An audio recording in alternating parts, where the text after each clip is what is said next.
Bueno, vamos a ir arrancando. En, a ver, en principio vamos a dar un marco teórico referencial del cual nos podamos agarrar después cuando empecemos con el cálculo o entremos en el dimensionamiento de estos componentes. Una de las variables que vamos a estar utilizando es la pérdida de carga. André, perdón, Sí. yo no sé si estás compartiendo. A ¿No ver estoy si. compartiendo? No, a ver si A podemos. ver, ¿alguien me puede decir si están viendo?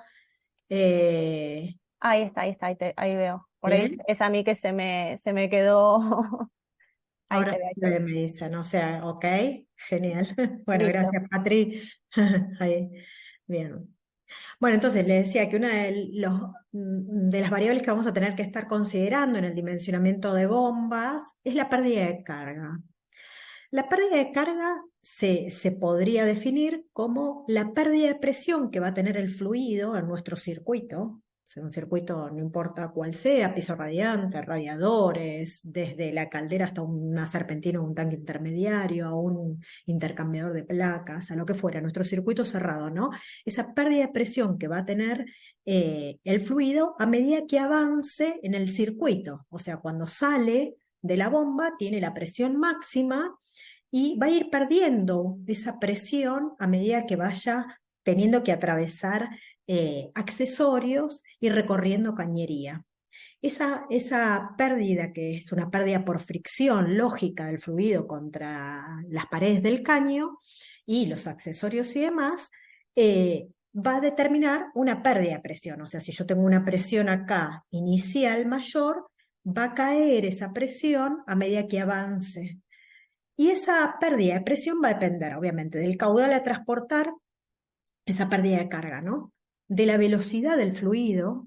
Nosotros en general vamos a tratar de trabajar con una velocidad cercana a 1 metro por segundo, nunca más de 2 metros por segundo, y cuando trabajemos en sistemas centrales, donde tenemos que dimensionar colectores de distribución, ¿no? Que arrancamos con varias bombas colgadas de los colectores, esos colectores conviene que estén mucho más tranquilos, así que vamos a estar trabajando con un dimensionamiento de cañería con una velocidad de 0,5 metros por segundo. Eso sería lo deseable.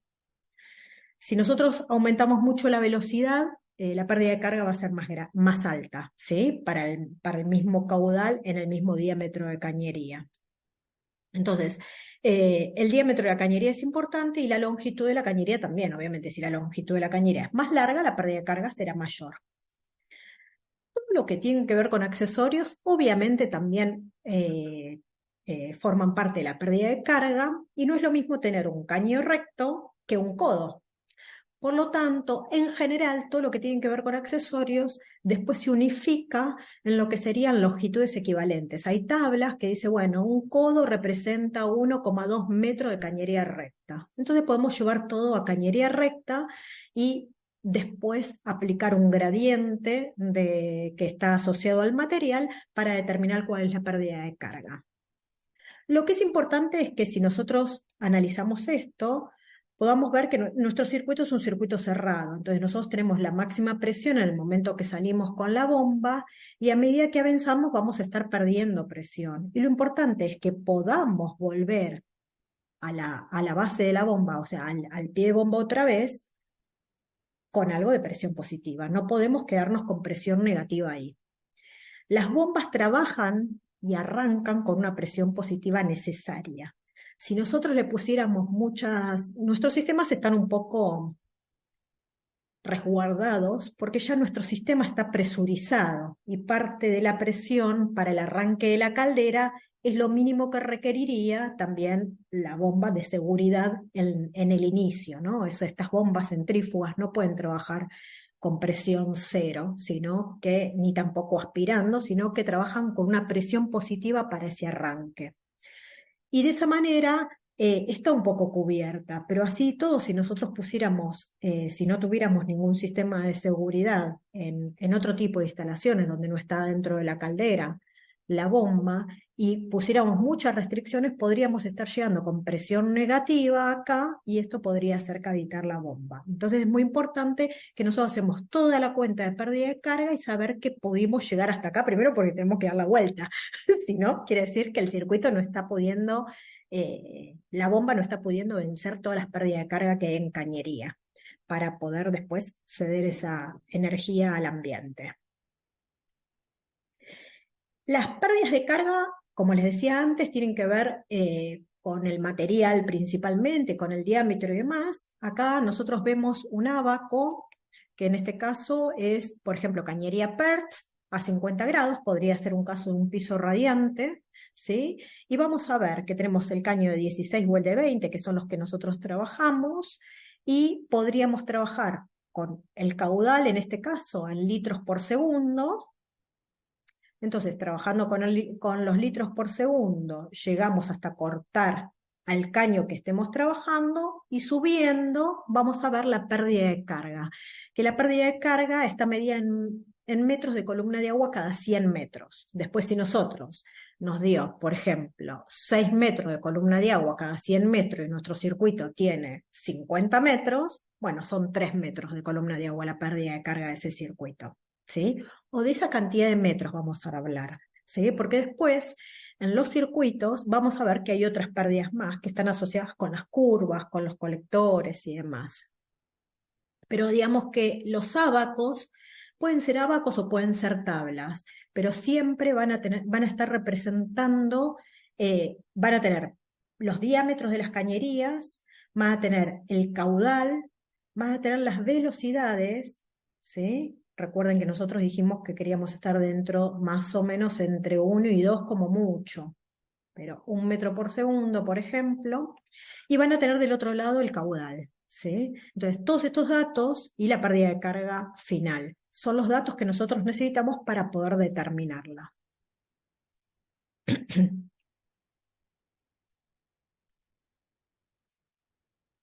Por otro lado, tenemos el caudal, que es la otra variable que nosotros debemos definir en el momento de selección de una bomba. Y el caudal es el fluido que va a circular por nuestra cañería, ¿no? Y es nuestro transporte de calor. Entonces está vinculado a la energía que nosotros queremos transportar. Si llevamos menos caudal, va a ser menos energía, llevamos más caudal, va a ser más energía. El caudal se puede determinar por la potencia que nosotros necesitamos, o sea, hicimos un balance térmico, determinamos la cantidad de kilocalorías hora, la colocamos ahí arriba, dividido por el calor específico del agua, la densidad del agua o del fluido, ¿no? Si usáramos otro fluido, nosotros usamos agua, así que es mucho más sencillo. Y el salto térmico entre mandada y retorno. Como dijimos que lo que llevamos nosotros es agua, el calor específico es 1, la densidad es 1 kilo por litro, es mucho más fácil y solamente tenemos que hacer una cuenta muy sencilla, que es kilocalorías dividido el salto térmico entre mandada y retorno. Si la potencia está en kilocalorías, es esta la cuenta, la fórmula. Si la potencia está en watts térmicos, la tienen que afectar por 0,86 para llevar la kilocaloría y después lo dividen por el delta T. Ahora, ¿cuál es ese delta T? Bueno, depende del sistema, de lo que nosotros estemos utilizando. Cada intercambiador de calor, sea un piso radiante, sea un radiador, sea un tanque con serpentina, sea un intercambiador de placas, un intercambiador de casco y tubo, cualquier elemento que esté auspiciando de intercambiador tiene condiciones de diseño. Y esas condiciones de diseño están en base a una temperatura demandada y a un salto térmico entre mandada y retorno. Simplificando, podríamos decir que más o menos los radiadores los calculamos con un salto térmico entre mandada y retorno de 10, un piso radiante de 6 y 10, y un tanque intermediario 20, y así podríamos seguir. Si buscamos un fan coil, buscamos el catálogo del fabricante y verificamos con qué temperatura de inyección y con qué salto térmico me está entregando determinada cantidad de energía. Pero siempre que nosotros cambiemos el salto térmico, vamos a estar cambiando la cantidad de energía a entregar, porque lo que está cambiando es la temperatura media del emisor. Esto lo vimos en otros cursos, en el caso de los radiadores, donde dijimos que no era lo mismo trabajar con temperatura de agua 80 y volver a 70, o 85 y volver a 75, que trabajar, por ejemplo, en una caldera de condensación, que lo ideal sería trabajar con temperatura de 70 y volver a 50, un salto térmico de 20 y aparte temperatura más baja, porque el radiador me va a rendir menos. Y por eso lo que hacemos es sobredimensionar el radiador. Bueno, estas son las variables que nosotros tenemos que tener en cuenta. Vamos a entrar ahora un poquito en las consideraciones de una bomba circuladora para poder entrar después a hacer un ejemplo muy sencillo, pero que nos permita entender por qué a veces nos quedamos cortos con una bomba, sobre todo en sistemas de piso radiante, donde los circuitos son largos, y qué es lo que observamos nosotros como consulta común. ¿Sí? Entonces voy a tratar de graficarlo. Hice un ejemplo sencillo. Esto puede ser tan complejo como se requiera, pero bueno, lo hice sencillo para bajar los conceptos principalmente. Cuando nosotros lo que tenemos que hacer es poder determinar el caudal de nuestra instalación y las pérdidas de carga de nuestra instalación para después cotejarla con la curva de la bomba y ver si esa curva cubre o no cubre la necesidad que yo tengo de caudal y de pérdida de carga. Las curvas con las que nosotros trabajamos de las bombas centrífugas tienen más o menos esta forma, donde en el eje de las X vamos a tener el caudal, en general están en metros cúbicos por hora. Vean, estén muy atentos a las unidades de medida con las que estamos trabajando, porque recién el abaco lo vimos en litros por segundo. Bueno, si yo lo tengo en metros cúbicos por hora, lo tengo que multiplicar por 1000 para llevarlo a litros hora. Y eso litros hora lo tengo que dividir por 3600 para llevarlo a litros segundos, ¿no? Hay que estar atento a cuáles son las unidades con las que estamos trabajando. Y por otro lado tenemos en el eje de las Y la altura, se llama, o pérdida de carga, que es estos metros de columna de agua. En general, en la unidad de medida que lo van a encontrar es metros de columna de agua. Bueno, entonces nosotros vamos a tener un caudal de nuestra instalación y una pérdida de carga de nuestra instalación y tenemos que verificar si se corta con esta curva de la bomba. Lo más común es que, bueno, la curva nuestra, que va a estar pasando por acá, tenga un caudal y una pérdida de carga que no necesariamente coincide exactamente con la curva de la bomba con la que estamos trabajando. Y si de la bomba es de velocidad fija, a lo sumo tendremos 2 o 3 posiciones de velocidad, velocidad 1, 2 o 3, con la que nosotros podemos jugar si se acomoda más a una u otra y girarle y decirle, bueno, quédate en la velocidad 2, en la velocidad 3. Esto estamos hablando cuando las bombas están afuera de las calderas. Cuando están adentro siempre lo dejamos en velocidad 3. Las bombas de las calderas murales principalmente son bombas muy chiquitas y no requieren, salvo excepciones, no requieren estar tocando la velocidad de la bomba. Siempre déjenla en velocidad 3. Ahora, en este punto no puede trabajar, porque no existe curva. No es una bomba de velocidad variable que yo tengo un rango donde podés trabajar en todo este rango, ¿no? Te dice. Y se va acomodando, como podría ser el caso de algunas calderas, como las calderas de condensación, que tienen bomba de velocidad variable. Una bomba de velocidad fija tiene posiciones, entonces nosotros vamos a tener que saber que vamos a estar trabajando a lo mejor en este punto o en este punto, el que mejor se acomode a nuestra instalación, y corregir los cálculos que veníamos haciendo o en caudal o pérdida de carga para poder acomodar esta situación y verificar que los elementos se correspondan en rendimiento de acuerdo a esta nueva condición de trabajo. Otra cosa importante es saber dónde vamos a centrarnos en este punto de trabajo. Y lo ideal es que la bomba nunca quede trabajando ni en la parte 1 ni en la parte 3. En la parte 1 son zonas de bajos caudales, no es recomendable, es muy malo el rendimiento. Y en la parte 3 hay riesgo de deterioro mecánico porque estamos trabajando con zonas de grandes caudales. ¿Sí? Entonces, lo ideal sería estar trabajando más o menos en la zona, en la curva, en la zona media de la curva. ¿Sí?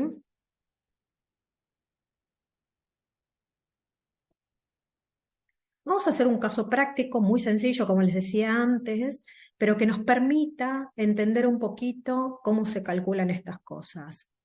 Acá me dice el ejercicio, bueno, determinar el caudal y pérdida de carga de un circuito de piso radiante de diámetro 20 milímetros, es el circuito, para un ambiente de 25 metros cuadrados con piso cerámico ubicado en la zona centro-norte del país.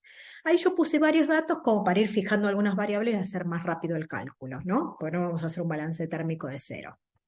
Entonces, lo primero que hacemos es determinamos la carga térmica. Tenemos la superficie por la carga térmica por metro cuadrado. En piso radiante dijimos que más o menos, si la vivienda está bien aislada, no deberíamos estar excediendo, para no elevar mucho la temperatura del piso, los 100 watts por metro cuadrado, ¿no? Esto es lo que venimos viendo en piso radiante. Sabemos que en Patagonia lo subimos un poquitito, reforzamos bastante en vidrios y subimos un poquitito eso, pero nunca pasándonos de 100 kilocalorías por metro cuadrado. En este caso, como es zona norte del país, pusimos 100 watts, que serían 86 kilocalorías por metro cuadrado, por 25 me da 2150 kilocalorías hora, necesita este ambiente de 25 metros cuadrados. La separación de la serpentina, sabemos que si tenemos un piso cerámico, vamos a estar colocando más o menos 4 metros lineales porque los separamos cada 25, ¿no? Entonces, bueno, si tenemos 25 metros cuadrados por 4, me da justo un largo de circuito de 100 metros lineales. Hasta ahí vamos, me van diciendo si es clara la explicación o si necesitan hacer alguna consulta. Por ahora todo perfecto, André. No están, te están siguiendo paso a paso. Bueno, gracias, Patri. Bueno, acá habíamos hablado que la potencia dividido el caudal, habíamos visto, dividido el delta T, habíamos visto en la fórmula anterior, nos iba a dar el caudal en litros hora. Entonces, potencia, 2150 kilocalorías, dividido un delta T de 10 entre manda y retorno, tendríamos 215 litros hora. Si esto lo dividimos a su vez por 3600, nos dan litros por segundo. Lo presento así porque vamos a ir al abaco y estaba en litros por segundo. Entonces, el gradiente o la pérdida de carga que vamos a tener por cada metro lineal, lo vamos a sacar ingresando al abaco con el diámetro 20 y 0,059 vamos a llevarlo a 0,06, que es lo más parecido.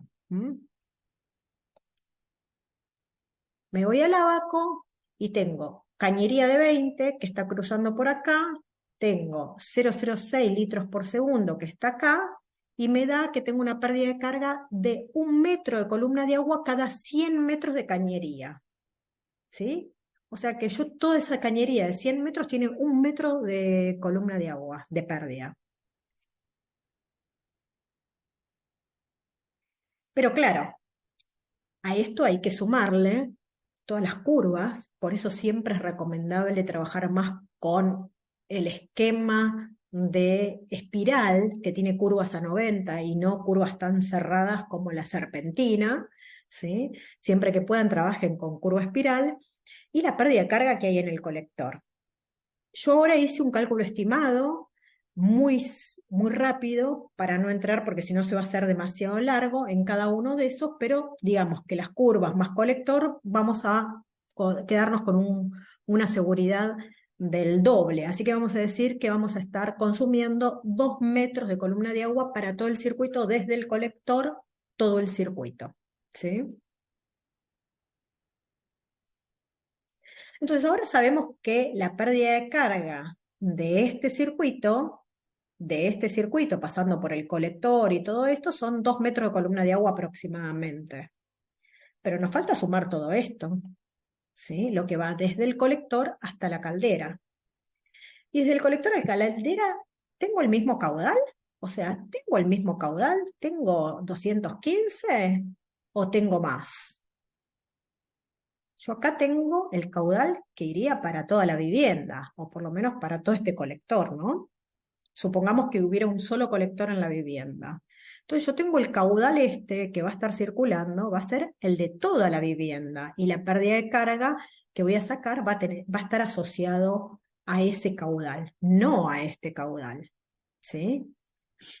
Entonces ahora lo que nosotros tenemos que hacer, vamos a ir a mirar la curva de la bomba de la caldera que tenemos adentro. Esta sería una curva, una bomba de una diva o una diva tecno, ¿sí? Y pensemos que tenemos una vivienda que son 150 metros cuadrados, que si lo multiplicamos también por 86 tendremos en el orden de 14.600 kilocalorías hora, y esto significaría más o menos 1.400 litros horas con un salto térmico de 10. Bueno, me voy a 1.500, que es lo más cercano, y veo que más o menos esta bomba está en la parte central, ¿sí? De la curva de la bomba, estoy en la velocidad 3, me puede vencer 3 metros de columna de agua. Bueno, vieron, las bombas de calefacción son chiquititas, las calderas murales. Por eso es muy común que a veces los sistemas no trabajen con salto térmico 10, a veces los sistemas trabajan con un salto térmico un poquito más alto, a lo mejor 15. Entonces, si yo hiciera la misma condición, agarro la calcu para ayudarme, 1.460, ¿no? 1.460, perdón, 14.600 dividido 15, en vez de tener 1.460 estarían 970, casi 1.000 litros hora. Entonces ahí yo ya podría contar con una pérdida de carga un poco más alta. La única diferencia es que si estoy trabajando con radiadores, en cualquiera de los sistemas me va a rendir un poquito distinto. Esto casi no se nota en los sistemas porque, como las kilocalorías que nosotros estamos entregando son por hora, bueno, a lo mejor tarda un poquito más de tiempo en llegar a esa emisión térmica.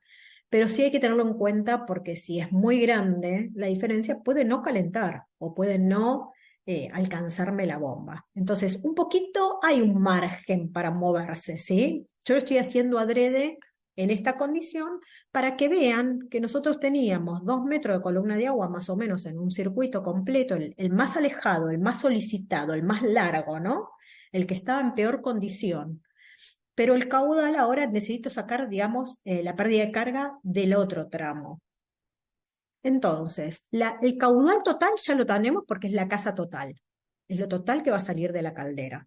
Y la pérdida de carga solamente se considera el circuito más alejado o más solicitado. Puede ser que el más alejado sea más corto y sea mucho más largo uno más cercano. Tendrán que calcular los dos y ver cuál es el de la peor condición, porque se le suma.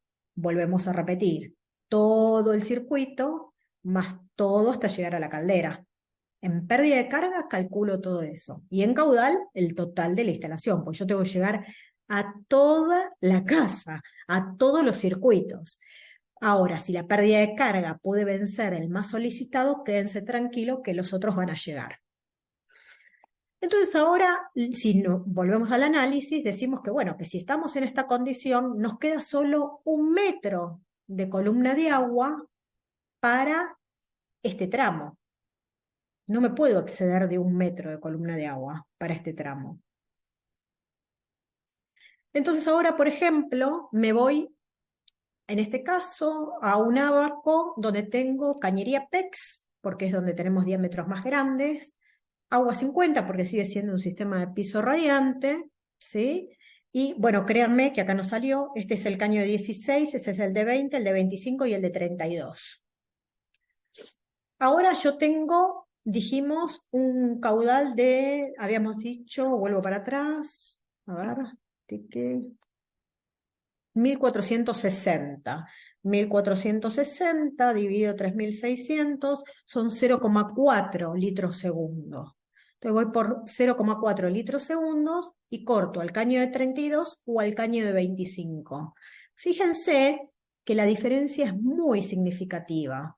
En el caño de 32 voy a estar teniendo una pérdida de carga de 2,5 metros de columna de agua cada 100 metros de cañería.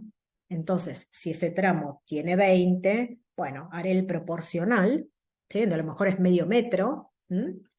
Pero con el caño de 25, para este caudal, estoy teniendo 10 metros de columna de agua cada 100 metros, ¿sí? Entonces, ojo, porque acá, si nosotros dividimos en 5 partes, serán 2 metros de columna de agua total si queremos trabajar con ese salto térmico. Vuelvo a repetir, ¿sí?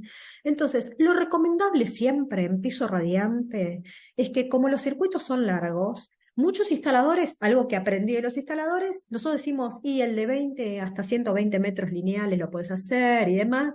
Muchos instaladores me dicen, a mí no me gusta pasarme de 100. O en el caño de 16, a mí no me gusta pasarme de 80, porque regulo mejor los caudales, porque me resulta más sencillo. Y dado que las bombas son chicas, ahora como consigna, y para no pifiarle, si es una casa muy grande, ojo, presto atención. Y si no, siempre salgo con diámetro 32 de caldera, porque ustedes piensan que cuando ustedes dicen, bueno, el caño es de 25, ¿no? El caño, el colector y demás, ustedes piensen que el diámetro exterior es 32, pero el diámetro interior es más chico. Y lo mismo en el de 25, cuando hablamos del caño de 25, no es 25 interior. Y nosotros lo que nos interesa es el diámetro interior. Acá está demostrado que la pérdida de carga es significativa para este caudal en los dos casos. Entonces, probablemente para esta condición no hubiéramos llegado, o lo que hubiera pasado, si no es muy grande la diferencia, es que el salto térmico no va a ser el que calculamos nosotros, no va a ser 10, a lo mejor si la bomba se acomoda en 15, ¿sí? Pero sí es importante que vean la diferencia. Mi recomendación es que trabajen siempre con caño de 32 a la salida de las calderas murales, sobre todo en piso radiante. Bien, hasta ahí vamos. Podemos pasar al vaso de expansión. ¿Alguna consulta, Patri? Bueno, yo avanzo. Bien, entonces, ahora veamos vasos de expansión, que es otro componente importante en nuestras instalaciones. Y si bien también muchas de las calderas los tienen incorporado, puede darse en alguna condición una vivienda, no sé, se me ocurre, muy grande, pero excelentemente aislada, que yo tenga mucho caño de serpentina, porque es muy grande, pero tenga una caldera chica proporcionalmente, y como el vaso de expansión depende del volumen total de la instalación, a lo mejor me queda chico el vaso de expansión. Entonces es muy importante en estos sistemas verificarlo. Y también vamos a ver el caso de los vasos de expansión para agua sanitaria. En principio, sabemos que los vasos de expansión lo que cubren es absorber los cambios de volúmenes que va a haber en nuestra instalación a medida que nosotros aumentamos la temperatura. Nuestros circuitos son circuitos cerrados, vamos a estar trabajando en calefacción, pero también se puede dar los sistemas de agua caliente sanitaria, independientemente del sistema que tengamos de calentamiento. Me refiero a, si yo tengo una acumulación muy grande en un tanque, eh, de 1000 litros, y durante la noche nadie abre una canilla, el circuito empieza a comportarse como un circuito cerrado y pasa lo mismo que pasaría en un sistema de calefacción. Aumenta la presión y esa presión eleva la presión del sistema y podría llegar a saltar la válvula de sobrepresión. Para evitar eso, hay un pulmón o vaso de expansión que lo que hace es absorber esa dilatación. Esta membrana se contrae y de esta manera comprime el aire, y de esta manera el agua empieza a ocupar el lugar que estaba ocupando antes el aire. ¿Mm? Entonces, esta es una condición. Otro tema es el vaso de expansión. Muchas veces nos consultan abierto o cerrado. Los abiertos ya tendríamos que dejar de utilizarlo. El vaso de expansión abierto tiene varios temas. Es muy importante la ubicación, siempre tiene que estar por encima del nivel del sistema, y las calderas todas actualmente tienen presostato de seguridad de baja, por lo tanto tendría que estar muy alto para asegurar que nunca caiga la presión. Segundo, que está en contacto con la atmósfera permanente, y según las variaciones de temperatura puede estar el oxígeno entrando o saliendo. Entonces, no está bueno, porque el circuito que nosotros queremos es cerrado, queremos tener la menor reposición de oxígeno para evitar problemas de corrosión y demás en las instalaciones. Entonces, un vaso de expansión cerrado me garantiza que lo puedo ubicar en cualquier punto de la instalación, y, y bueno, y evita esto de las pérdidas de calor también, ¿no? Que también es otro tema a nivel de eficiencia energética, perder energía por estar nuestra instalación en contacto directo con la atmósfera. Así que bueno, Este sería el vaso de expansión. Acá hay un vaso de expansión de una caldera mural. Los formatos pueden ser distintos. A medida que son más grandes, son más tipo bombonas de este tipo. Y algo importante, que los circuitos de calefacción, como son circuitos cerrados, el agua está en contacto con la chapa, pero esta chapa no está tratada, pero no importa, esta chapa no requiere de nada especial porque el circuito es un circuito cerrado, la reposición de oxígeno o de agua permanente no debería ocurrir. Ahora, ¿qué pasa en los circuitos abiertos? Que sería, por ejemplo, cuando yo quiero instalar un vaso de expansión en un sistema de agua caliente sanitaria. Ahí los circuitos son abiertos, porque el agua se repone permanentemente. Yo consumo y vuelvo a reponer agua en el tanque, ¿sí?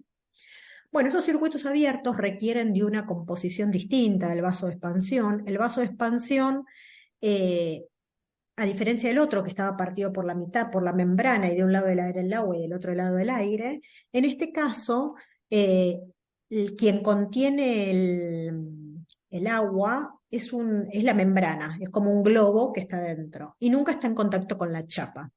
Esto es muy importante considerarlo porque si yo instalo un vaso de calefacción en un circuito de agua caliente sanitaria, se me va a corroer, porque no está preparado para recibir agua permanentemente nueva con reposición de oxígeno. En estos casos, estos vasos, su forma de su diseño evita que el agua entre en contacto con la chapa, por lo tanto están garantizando su vida útil. Entonces, yo ahora traje dos vasos de expansión, que es el de calefacción y el de agua caliente sanitaria.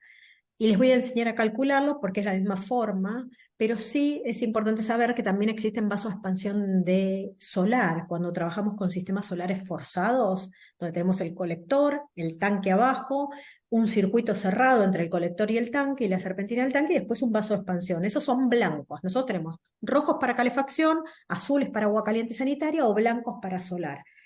El blanco soporta más temperatura, soporta hasta 105, 110 grados, ¿sí? Y presiones. La forma de calcularlo es un poco distinta porque hay que tener en cuenta también la presión de vapor y demás. Entonces yo traje esto para simplificarlo ahora, que son los más usados, pero tengan en cuenta que también tenemos de esos.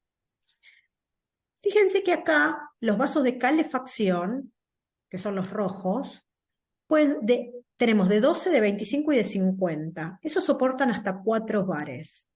Y solo el de 105 litros soporta hasta 6 bares.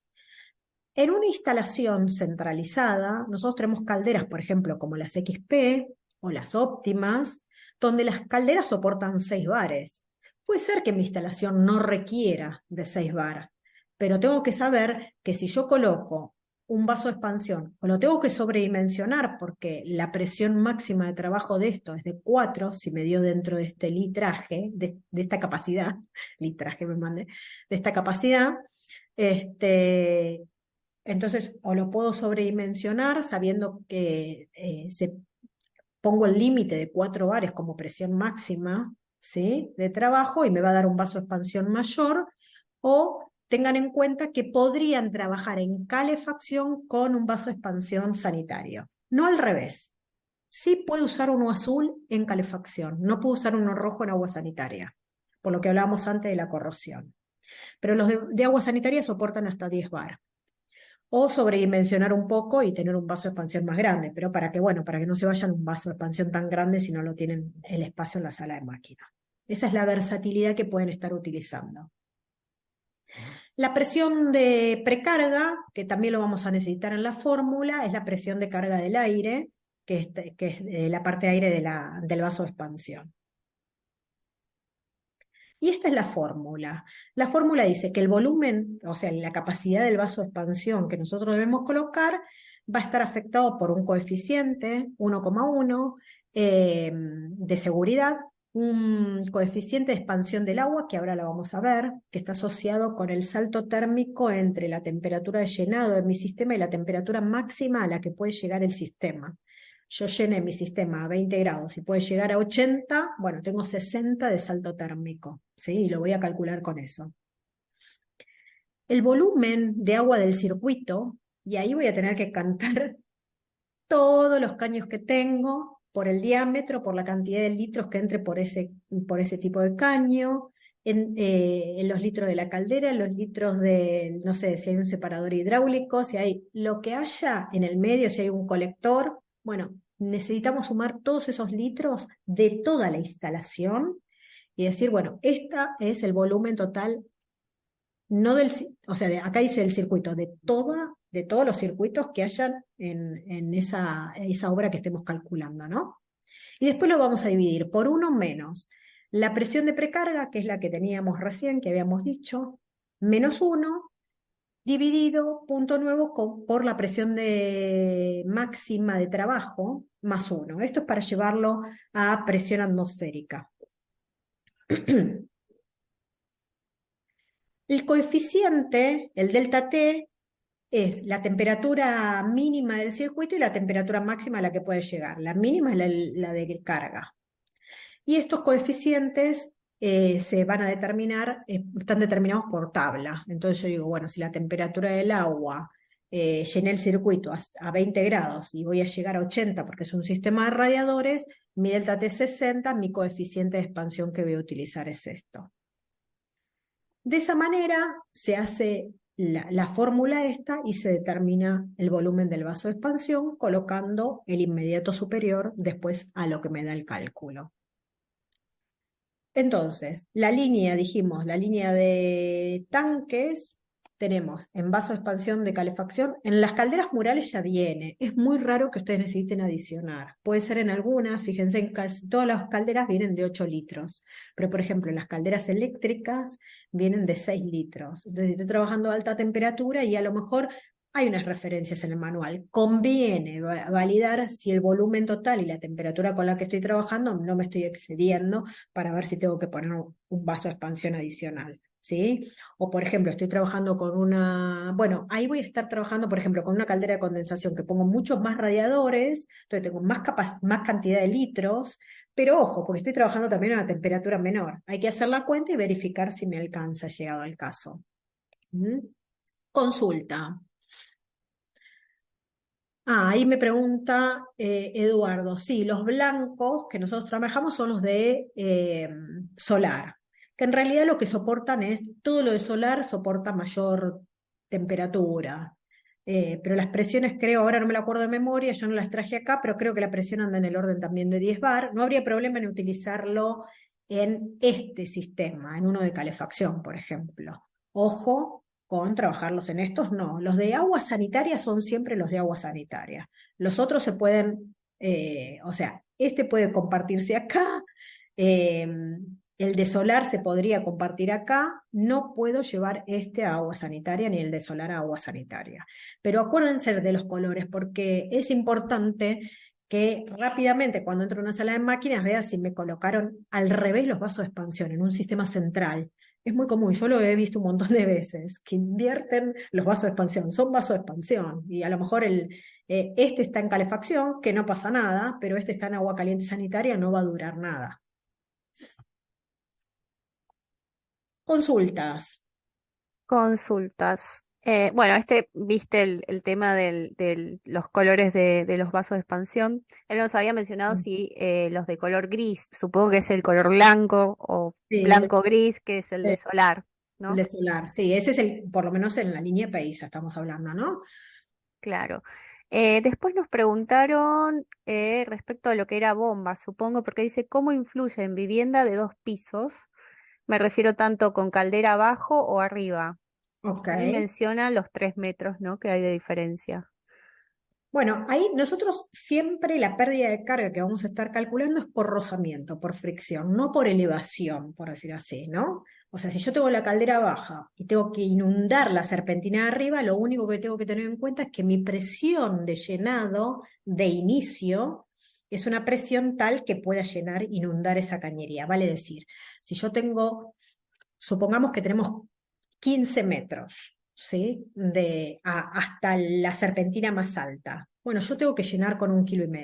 No puedo llenar con menos de 1,5 kilos porque no voy a llegar a inundar la serpentina de arriba, ¿sí? Eso sí es importante, porque si yo tuviera que eh, elevar demasiado la presión por tener la caldera muy abajo, Bueno, tendría que ver si no estoy llenando una presión por encima de la presión que soporta la caldera. ¿Se entiende? O sea, la caldera, por ejemplo, una caldera mural, yo sé que tiene un límite de válvula de sobrepresión de 3 bar. Entonces yo no puedo llenar por arriba de 3 bar. O de 3 kilos por centímetro cuadrado. No sé si soy clara en la explicación. A ver si quien A ver si había te responde. preguntado. Em, A ver bueno, si. estás leyendo la de la que nos consultan sobre los vasos de Horacio, expansión, ¿no? cómo diferenciarlos. Horacio, a ver. Horacio es al que le respondí sobre el tema de la altura, si tengo la caldera abajo, ¿no? Voy a Sí. cerrar ese tema y ahora contestamos la otra. En el caso de si tengo la caldera arriba, no hay problema. Las pérdidas, digamos que la gravedad, ahí está, Horacio me dice, ok, la gravedad, si tengo la caldera arriba, me va a dar la fuerza para después subir otra vez. O sea, se anulan las fuerzas entre la bajada y la subida, pero sí tengo la pérdida por rozamiento, que es lo que calculamos. Por eso siempre decimos que calculamos pérdidas por rozamiento, por fricción. Y a ver qué dice Darío. Los vasos de expansión solo puedo identificarlos por su color en cuanto al tipo de membrana que tienen adentro o a otra forma. Y de afuera es solamente por el color, los formatos son bastante parecidos. Después podemos agregarles una guía de vaso de expansión. Ah, están los manuales. Están en la página web, pueden encontrar los manuales y tienen ahí las dimensiones, las presiones, cómo calcularlos y demás. En la página web se van a la parte de accesorios de instalación, vaso de expansión, manuales, y ahí están todos los manuales, todos los vasos en el mismo manual. Perfecto. Y para los que consultan, tanto la presentación como el video lo vamos a estar actualizando en la plataforma de Aula Virtual o Club Peisa la semana que viene. Así que si necesitan repasar o ir más lento con todo lo que es el tema de las fórmulas, lo vamos a estar actualizando ya a partir del miércoles, jueves va a estar ya actualizado esta capacitación en las dos plataformas. Perfecto. Ahí Pablo dice, si los abacos están subidos, no están subidos, los vamos a subir. Tenemos el de PERT y PEX. Después habría que ver acerca en colectores, no sé si tengo algo, pero bueno, un colector se puede calcular. Es un diámetro de 32 o lo que corresponda, como un caño se busca cualquier tabla y es fácil calcularlo. Pero después vamos a hacer en algún caso algún extendido de estos cálculos para que tengan. Pero por el momento ya les vamos a colgar, como dijo Patri, las capacitaciones y los abacos.